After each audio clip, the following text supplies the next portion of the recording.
Hola, ¿cómo están? Siguiendo los videos de psiquiatría, vamos a hablar de los trastornos conversivos, que habíamos dicho que algunos incluían dentro de los trastornos somatomorfos. De hecho, la mayoría los incluye. Y vamos a ver también otro tema que son los trastornos disociativos, que tienen hartas cosas en común, pero son diferentes y al menos en las preguntas del EUNACOM aparecen en distintas alternativas, así que hay que saber diferenciarlos. Empecemos con los trastornos conversivos. En general, su clínica, que es lo único que me interesa que sepan manejar o que sepan identificar así con lujo de detalle, son síntomas súbitos de tipo neurológico. Así, ejemplo, que hace una hemiparesia, que pierde la conciencia, que tiene cualquier cosa de tipo neurológica y obviamente sin una causa orgánica, porque si fuera una causa orgánica sería un accidente vascular o alguna otra cosa de ese tipo. Los ejemplos más característicos son los que están ahí: la pérdida de conciencia, también puede haber convulsiones, ceguera, sordera, que no pueda hablar, hemiplegia, afasia, lo que sea. O sea, cualquier síntoma neurológico que muchas veces simulan a los de un accidente vascular, pero es muy frecuente que se vea menos preocupado o es posible que no se vea tan asustado como debería estar frente a los síntomas que está presentando, y es muy frecuente que cuando se cae no se golpea, al menos no se golpea especialmente fuerte. Algo importantísimo: los síntomas pueden no ser para nada igual a los reales de un accidente vascular. Ejemplo, hace una hemiplegia, pero no es una hemiplegia como las de un accidente vascular real, y ejemplo, sí se puede mover o hace mucha resistencia al movimiento, o bien se dice que no puede ver y que está ciega, y efectivamente se siente ciega, pero al momento de acercarle alguna cosa sí cierra los ojos, etc. O sea, que quede bien claro, para la persona son síntomas reales, independientemente de que no sean iguales a los síntomas que uno ve en un accidente vascular o en algún cuadro neurológico real. Y aquí hay que tener harto cuidado al momento de evaluar a uno de estos pacientes. Si uno sospecha fuertemente un trastorno conversivo, eventualmente puede no hacer una neuroimagen, pero dejando un registro súper claro de que el examen neurológico está absolutamente normal y que esto no se parece en nada a un accidente vascular real. De lo contrario, si me queda la duda, estoy obligado a hacer una neuroimagen, dígase una tomografía axial computada de cerebro o bien una resonancia, porque de lo contrario me arriesgo a caer en negligencia médica. El diagnóstico de los trastornos conversivos es 100% clínico, y el tratamiento por regla general es educar, y la psicoterapia buscando el estrés, porque acuérdense que el estrés era la causa de base, así que hay que ver cuáles son las situaciones que lo agobian y justamente ayudar a que las supere o que las evite. Que quede bien claro acá, suele ser de buen pronóstico. Como son de inicio agudo, en general andan bastante bien, al menos desde que tienen el diagnóstico en adelante. La tasa de recurrencia es bastante más baja. Ahora, cuando no han sido manejados, cuando no han sido diagnosticados, sí es más frecuente que recurran. Vamos a ver ahora los trastornos disociativos, que tienen algunas cosas como similares a los conversivos, pero son otra familia de trastornos psiquiátricos. Incluyen la amnesia disociativa, la fuga disociativa, el estupor disociativo, el trastorno de identidad disociativa o doble personalidad, la desrealización, la despersonalización y el síndrome de Ganser, que es un poco distinto y es bastante raro. Empecemos. ¿Cuál es la clínica general de todos los trastornos disociativos? Son síntomas de índole psicológica. Habíamos dicho que los trastornos somatomorfos tenían síntomas somáticos, los trastornos conversivos síntomas neurológicos, y los trastornos disociativos son síntomas psicológicos, como la amnesia, por ejemplo. Tampoco tienen una causa orgánica y también se asocian al estrés. Todos estos pueden ser en relación a un cuadro de estrés bien agudo, ejemplo, acaba de tener un quiebre interpersonal o lo echaron del trabajo o algún evento estresante agudo, o puede ser algo crónico. Así, ejemplo, viene con problemas económicos, laborales y familiares importantes desde hace bastante tiempo, y en ese momento inicia con estos síntomas. El diagnóstico absolutamente clínico, y el tratamiento de los trastornos disociativos por regla general es educar, tranquilizar, y la psicoterapia nuevamente intentando manejar el estrés. También en su gran mayoría tienen un buen pronóstico, aunque hay algunos que pueden ser crónicos, pero por regla general son bastante agudos y se arreglan en cosa de horas o de algunos pocos días. Empecemos con la amnesia disociativa. En general, ante un evento traumático o ante una cantidad de estrés muy grande, pierde la memoria ya sea del evento o puede incluso perder la memoria de otras cosas. Habitualmente es una pérdida de memoria hasta cierto punto selectiva, en que no se olvida de todo, pero sí de las cosas más importantes o de las cosas relacionadas con el evento traumático en específico. Puede olvidar otras cosas adicionales y también puede inventar una historia totalmente distinta a la de la realidad. Así, ejemplo, lo que tuvo fue un cuadro de un asalto y lo recuerda como otra cosa que no es un asalto, sino como una película o alguna cosa rara. En el caso de la fuga disociativa, lo que se produce es un viaje repentino, una persona que se fuga, que se va y que, entre comillas, se estaría escapando de sus problemas, pero que quede bien claro, es una de las variantes de la amnesia disociativa, en el sentido en que es muy frecuente que olvide también algunas de las cosas que le están generando este estrés. Pero lo que lo caracteriza y que lo hace más fácil de identificar es justamente eso de que se va del lugar y muchas veces o lo encuentran vagando o lo encuentran que está perdido en alguna otra parte o en algunas como oportunidades se inventa igualmente una historia distinta. En ambos casos suelen ser breves, pero hay casos que son crónicos. Hay gente que han encontrado en fuga disociativa después de algunos años y que han hecho alguna vida así totalmente distinta sin recordar lo que hacían antes y a pesar de que tenían familia o alguna cosa así. El estupor disociativo, a grandes rasgos, ante un trauma se queda inmóvil, se queda en estupor, ¿ya? Y debido a que le pasó un evento vital muy grave. Muchas veces viene con amnesia disociativa además, pero lo más importante en este caso es la inmovilidad. Como diagnóstico aparte está el trastorno de identidad disociativa, que el otro nombre es el trastorno de personalidad doble, que en este caso hay dos o más personalidades dentro de una sola persona y lo más importante es que viene con amnesia como una personalidad respecto de la otra. O sea, una no recuerda bien lo que hace la otra. Hay harta gente que dice que esto en verdad no existe y que los casos que hay reportados son trastornos facticios o son alguna otra cosa, no realmente una personalidad doble. Sin embargo, para efectos del EUNACOMI y de los manuales, todavía se considera como un diagnóstico que sí es posible, que sí puede existir, aunque es muy infrecuente. Aparte de esto de acá está el trastorno disociativo por despersonalización o más que un trastorno es un síntoma disociativo, la despersonalización, en el cual a grandes rasgos hay una sensación de que mi cuerpo no es mi cuerpo o de que yo no soy yo, sino que soy otra persona. En este caso puede ser algo parcial también. Ejemplo, sentir que mi mano no es mía o que este ojo es medio raro, como que no es mío, como que no fuera mío. Y no es alguien que está psicótico, sino que es alguien que está con esa sensación nomás. ¿Ya? Repito, no es alguien que está seguro que este ojo no es mío y que me lo implantaron y que es un chip. En ese caso es algo psicótico, sino que es alguien que lo siente raro, como ajeno. Y algo muy similar a esto es la desrealización, que es esta sensación de que el mundo no es real. ¿Ya? Es como esto no es algo que esté pasando, esto es una pesadilla, esto es un sueño. De hecho, se ha descrito con esa frase, esto es una pesadilla, no es algo real. Y también puede ser que la realidad no es que se perciba como falsa, sino que simplemente como extraña, sin matiz, sin color, como rara, como que todo está raro, como que la realidad algo le pasa, pero los edificios están como de otro color o alguna sensación. No necesariamente es que lo perciba con los sentidos de una manera distinta, sino que basta que lo perciba en su interior como que algo raro ocurre en este mundo, es como que no fuera real. Repito, no hay psicosis, ¿ya? Y acá el ejemplo es alguien que dice estamos en otra dimensión y esto no está ocurriendo realmente, es porque nos trasladamos a otra dimensión y son los extraterrestres que nos sacaron y nos implantaron en otro planeta que es la copia de lo que está pasando, o estamos en la Matrix o alguna cosa de ese tipo. Si está seguro de eso, en ese caso está con un trastorno psicótico, ¿ya? Pero en este caso es alguien que sabe que lo que le está pasando no es algo normal, sino que es algo raro y muchas veces consultan por esa misma razón. Finalmente está este síndrome de Ganser, que es clásica de reos, en particular de los presos que están condenados a muerte o a cadena perpetua.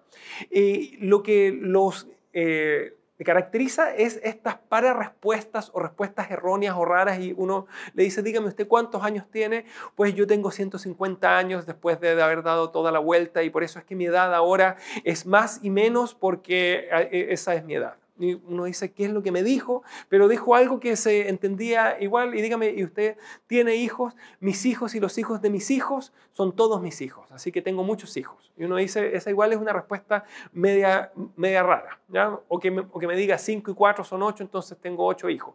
Y nuevamente es algo que 5 y 4 para empezar no son 8 y sea como sea, esa es una respuesta que no es la esperable para ese tipo de preguntas. Puede venir con otros síntomas disociativos, ya sea amnesia, que se haya inventado una historia distinta respecto al evento en el cual delinquió y que hizo que estuviera preso, por ejemplo. Y puede venir con alucinaciones. El síndrome de cáncer es de los trastornos disociativos que sí puede venir con alucinaciones. Y es más, se han preguntado trastornos disociativos que han venido con alucinaciones. Por lo tanto, ¿cómo hago para diferenciar un trastorno disociativo en general con una alucinación versus un episodio psicótico? Y es justamente la pérdida de juicio de realidad. ¿Sí? Que me cuentan esta historia, por ejemplo. A una persona se le muere su pareja y en ese momento ve al fantasma de la persona entre medio en el cementerio y eso le genera una angustia muy grande y no sabe qué es lo que está pasando y dice, tuve esto y me siento muy raro y es como que fuera una pesadilla y sé que eso no puede ser o sé que eso puede haber sido una cosa de mi mente. En ese caso uno dice, no está psicótica, está disociada. Por el contrario, si es que dice, yo vi al fantasma y me quería matar y me va a perseguir y me va a penar por siempre, en ese caso es una reacción psicótica frente a este cuadro estresante tan claro.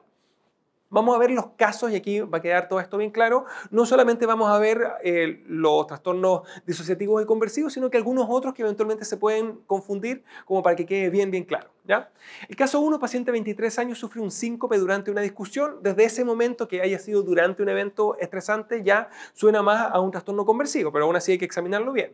Los exámenes son normales y parece indiferente y no se golpeó. Lo que se está preguntando al parecer es un trastorno conversivo, pero hay que tener harto cuidado que un síncope cardiogénico igualmente puede ocurrir durante una taquicardia, durante una pelea, así que hay que pedirle al menos o hay que hacerle al menos un buen examen físico y no está de más el pedirle eventualmente un electrocardiograma o alguna otra cosa. Y si no le voy a pedir nada más, dejar un registro súper claro de que no se sospecha una patología orgánica, pero así bien registrado.